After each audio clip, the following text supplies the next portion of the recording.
ধন্যবাদ তোমাকে, অনেক অনেক ধন্যবাদ। আছে আছে ঘটক সাহেব, আমি গ্রাম থেকে শহরে আসছি বিয়ে করতে। আমি বিয়ে করবো। কি করিস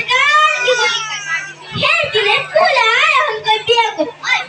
তো বাপে বিয়ে করছে নি, আব্বাই বিয়ে করছে কিনা এইটা তো জিজ্ঞাসি না।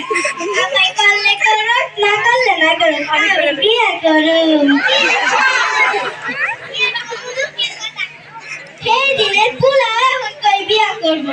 অথচ আমি বিয়ে দিতে শুনলে তাকাইলাম, কিন্তু নিজের বিয়েটা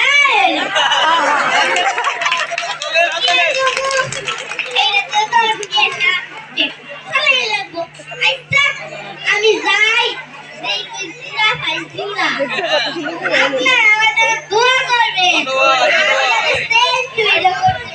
দুজনকে অনেক অনেক ধন্যবাদ। আল্লাহর রহমতে দোয়া করি যাতে ঠিক হয়ে যায়।